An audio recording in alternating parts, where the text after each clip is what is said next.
I'm currently a returning college student, and I'm here to talk to you about overcoming obstacles and staying focused on your dreams.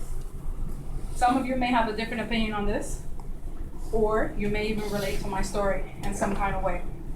However, I'm sure that we can all agree that overcoming obstacles is essential to success because we're always going to be faced with obstacles and things that we need to overcome or work through in order, no matter what we want to achieve.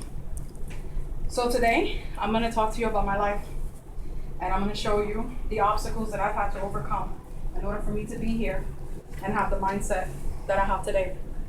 So sit back and relax while I take you on a tour of my life, of who I used to be and who I am today. Prior to me being here, I was considered the rebellious child.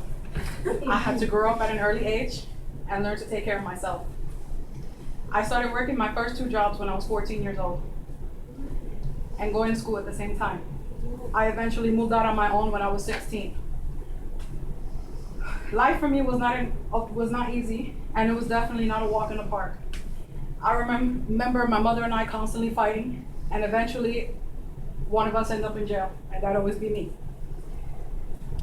I used to drink and party and do everything that I was not supposed to do, everything that you can imagine. I was always told that I would never accomplish anything in life and that I was nothing to be proud of. And for a long time, I believed it. I no longer cared about going to school. I no longer cared or had any interest about my friends or my family. I just wanted to make money. That was all I cared about. I thought making enough money, that's all I needed in life.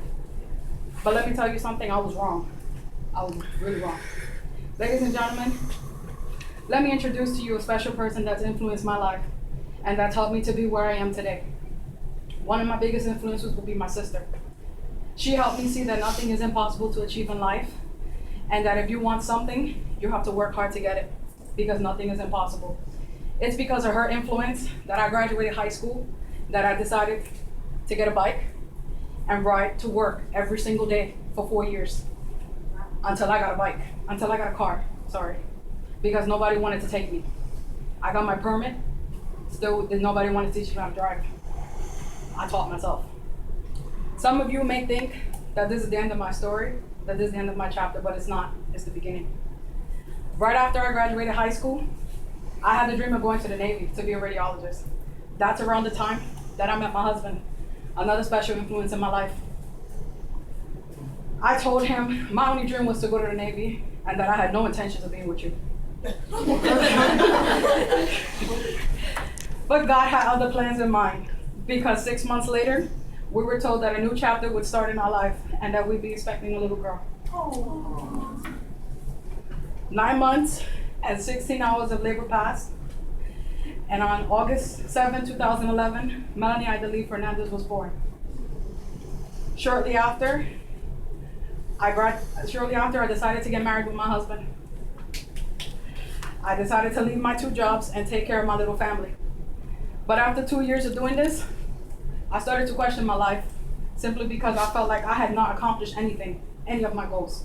I remember telling my husband that this person I've become just isn't me, and that I wanted more in my life, not just to be a housewife.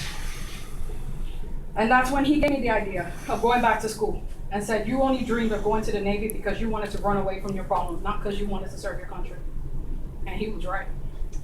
That's true. So instead of me going to the Navy as planned, I enrolled into Broward College so that I could fulfill my dream and be a radiologist and eventually move up to be a doctor. And even though I am here now, there are still many obstacles that I face every single day. Juggling to be a mom, a wife, and a student. They all have its challenges, but it's not impossible. It takes hard work and dedication. I know that every single one of you here have struggles and have hardships, and you may think that there's no way out. But I'm proof that there is. So you come up with excuses like I had a child, so I can't fulfill my dreams, or I was told that I'm stupid, so I'm not college material. Whatever your story may be, never feel like that your life is over. Just because things didn't go as planned doesn't mean that it's the end of your book. It's simply the beginning of your new chapter. So embrace your life, live it to the fullest, because there is nothing that you cannot overcome to be wherever it is that you want to be. And I leave off with, lastly, believe in yourself and all that you are. that there is something inside you that is greater than any obstacle, by Christine D. Larson.